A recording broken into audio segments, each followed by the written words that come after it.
ये यानी कि हमारा जो एटमॉस्फेरिक प्रेशर रहेगा वो 101.35 किलो पास्कल रहेगा, 101.32.325 किलो पास्कल। तो इक्वेशन ये हमको यहाँ से मिल गई, P T equal to P A plus P V. P A क्या, partial pressure of dry air, P V partial pressure of water vapour, और M A equal to M A plus M B, दो equation मिल गए। तो अब हम क्या करेंगे, फर्स्ट प्रॉपर्टी स्टडी करने जा रहे हैं, साइक्रोमेट्रिक प्रॉपर्टीज भी कहते हैं इसको हम, जो तुम्हारी होती है उसको हम बोलते हैं स्पेसिफिक ह्यूमिडिटी,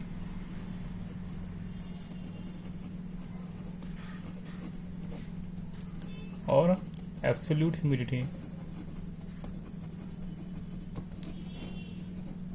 और ह्यूमिडिटी रेशियो। तीन नाम है इसके, absolute humidity, sorry specific humidity, absolute humidity and humidity ratio. इसको इस प्रॉपर्टी के तीन नाम होते हैं, स्पेसिफिक ह्यूमिडिटी भी कहते हैं इसको, एब्सोल्यूट ह्यूमिडिटी भी, या ह्यूमिडिटी रेशियो। इसको हम ओमेगा से डिनोट करते हैं, डब्ल्यू से। तो डब्ल्यू इक्वल टू क्या, डब्ल्यू का इसको डिफाइन कैसे करेंगे, देखो, it is the ratio of mass of the water vapor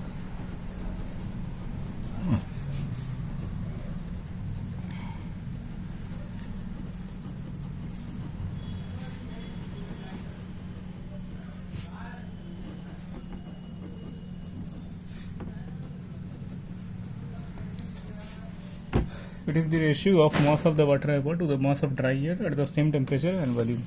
ये स्पेसिफिक ह्यूमिडिटी का डिफिनेशन होती है। इसको हम हमें डब्ल्यू से डिनोट करें, डब्ल्यू इक्वल टू हो गया यानी कि M B upon M B. Definition के अकॉर्डिंग हमारा ये फार्मूला बन रहा है, यानी कि एम बी क्या, मास ऑफ वाटर वेपर है, एम में तुम्हारा मास ऑफ ड्राई एयर। ये रेशियो होता है mass of water vapour to the mass of dry air at the same temperature and volume. अब इसका मतलब क्या हो, मान लो तुम्हारे पास जो है एयर है, ये एयर में तुम्हारा मान लो एयर है, नॉर्मली एयर या मॉइस्ट एयर कहते हैं हम इसको। एयर या मॉइस्ट एयर का मतलब ये हुआ, जो हमारे एयर उसमें वाटर वेपर भी प्रेजेंट है, वाटर वेपर भी प्रेजेंट होंगे, वाटर वेपर यानी कि एम वी, एंड इसमें क्या होगा, गैसेज ड्राई एयर भी प्रेजेंट होगा मॉइस्ट एयर में। तो अगर एक क्वांटिटी, सर्टेन क्वांटिटी हम एयर कर ले हैं और उसको हम देखें तो क्या होगा, उस एयर में हमारा वाटर वेपर और ड्राई एयर दोनों प्रेजेंट होंगे, और both will be at same temperature and volume, यानी कि उनका टेम्परेचर सेम होगा। जैसे अगर वॉल्यूम टोटल इनका वी है, टोटल मॉइस्ट एयर का, तो moist air spread throughout the volume, throughout the volume spread है हमारा मॉइस्ट एयर, तो इसका जो टेम्परेचर होगा वो सेम होगा, यानी कि T A equal to T V होगा और V A equal to V V होगा। जो वॉल्यूम तुम्हारा टोटल एयर का है वही वॉल्यूम ड्राई एयर का भी रहेगा, वही वॉल्यूम तुम्हारा वाटर वेपर की भी रहेगा, और टी ए टेम्परेचर भी सेम टेम्परेचर रहेगा, क्योंकि टेम्परेचर तो अलग अलग होगा नहीं। ऐसा तो होगा नहीं कि ड्राई एयर अलग टेम्परेचर पर रहे और वाटर वेपर अलग टेम्परेचर पर रहे, दोनों टेम्परेचर सेम ही रहेगा। एयर में क्या होता है, अलग अलग एयर को सेंस करते हैं हम, तो एयर के अंदर जो वाटर वेपर प्रेजेंट है उसका टेम्परेचर और ड्राई एयर जो प्रेजेंट है उसका टेम्परेचर डिफरेंट तो होता नहीं, हमको तो एक सेम टेम्परेचर ही फील होता है एयर का, तो टेम्परेचर और वॉल्यूम सेम होगा दोनों में।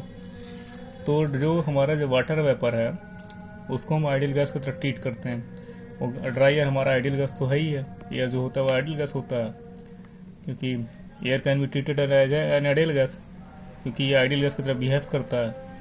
कोई भी आइडियल गैस, कोई भी गैस आइडियल गैस तब कहलाती है जब वो आइडियल गैस की तरह बिहेव करे, यानी कि at low pressure and high temperature पे हम किसी भी गैस को आइडियल गैस कहते हैं, और बिहेव कर आइडियल गैस की तरह। तो दूसरा इस कॉन्सेप्ट ये है आइडियल गैस का, जो डिफिनेशन के अकॉर्डिंग है कि a gas is said to be an ideal gas if there are no intermolecular forces,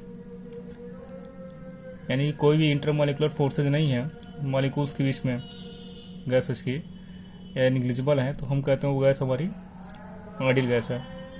इसका मतलब ये हुआ, मान लो तुम्हारे पास कई सारे गैस के मॉलिक्यूल्स हैं, प्रेजेंट हैं, ठीक। इंटरमॉलिक्यूलर फोर्सेस का मतलब attraction force and repulsion force. तो अगर अट्रैक्शन फोर्स दो मालिक्यूल्स काफ़ी क्लोज होंगे तो अट्रैक्शन फोर्स ज़्यादा होगा, दूर काफ़ी ज़्यादा होंगे तो रिपल्शन फोर्स डोमिनेट करेगा। तो इंटरमॉलिक्यूलर फोर्सेस दो पार्टिकल के बीच में, दो गैस के मालिक्यूल्स के बीच में कम होना चाहिए, नेग्लिजिबल होना चाहिए, तो हम वो गैस को कहेंगे आइडियल गैस है। तो चूँकि हमारा एयर जो आइडियल गैस है और जो वाटर वेपर प्रेजेंट है और ड्राई एयर प्रेजेंट है वो भी आइडियल गैस है, तो हम आइडियल गैस इक्वेशन लगा सकते हैं। जैसा कि हम जानते हैं आइडियल गैस इक्वेशन होता है PV = mRT।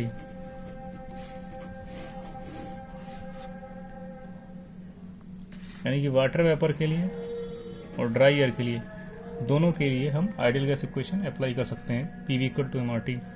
P क्या प्रेशर है, V वॉल्यूम है, मास है M, और यूनिवर्सल गैस कांस्टेंट है, T को बोलते हैं टेम्परेचर है। पहले हम अप्लाई करेंगे आइडियल गैस इक्वेशन किसके लिए, ड्राई एयर के लिए अप्लाई करेंगे। तो हम लिखेंगे फॉर ड्राई एयर, क्योंकि ये ड्राई एयर को किससे डिनोट करते हैं, PA से, A से। तो PA जो हो जाएगा ड्राई एयर का पार्शियल प्रेशर हो जाएगा, और VA तुम्हारा वॉल्यूम हो जाएगा ड्राई एयर का, और MA हो जाएगा मास ऑफ ड्राई एयर, और RA जो हो जाएगा वो गैस कांस्टेंट हो जाएगा ड्राई एयर का, और temperature of dry air TA हो जाएगा। तो ये तुम्हारी इक्वेशन फर्स्ट हो गई। अब सेकंड इक्वेशन बनाएंगे फॉर वाटर वेपर, क्योंकि हमारे एयर में दोनों से प्रेजेंट होती है, dry air and water vapour दोनों। तो हम वाटर वेपर के लिए आइडियल इक्वेशन लिखेंगे।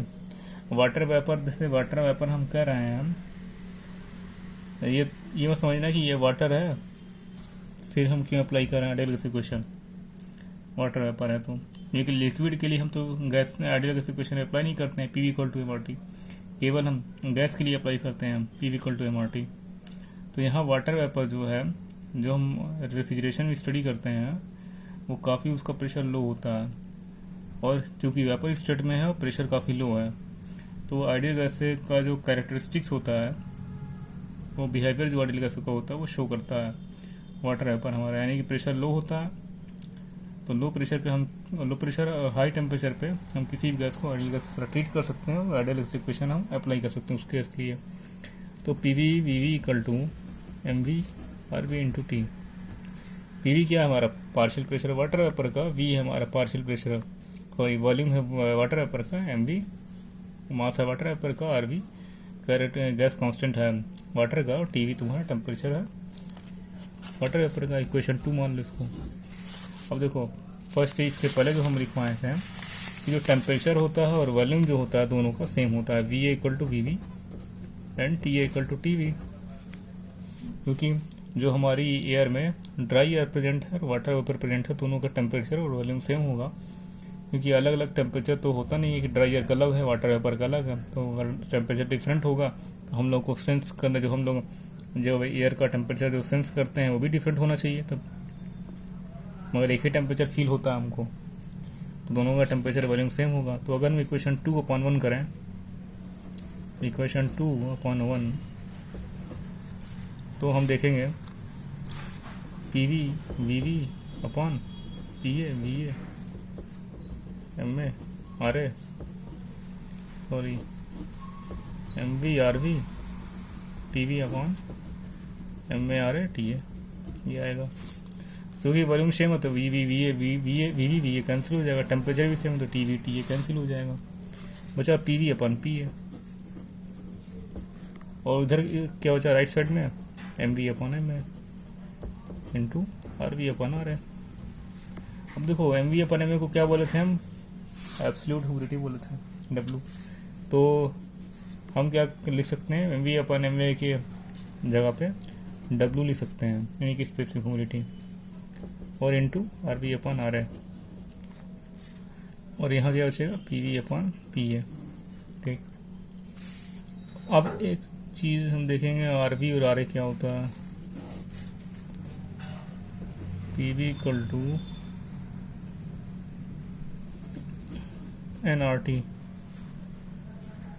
जैसा हमारा आइडियल गैस इक्वेशन होता है PV = nRT, where R1 is equal to universal gas constant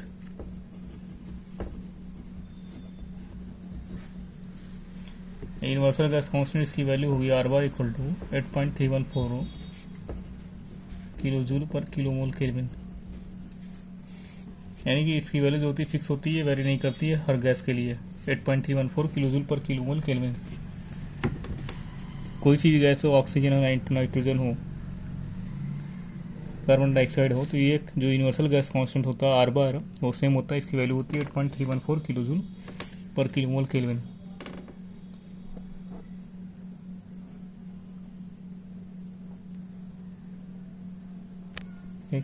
तो यहाँ आर बी है, तो यहाँ आर बी मतलब ये जो आर बी आ रहे हैं वो कैरेक्टरिस्टिक गैस कांस्टेंट है।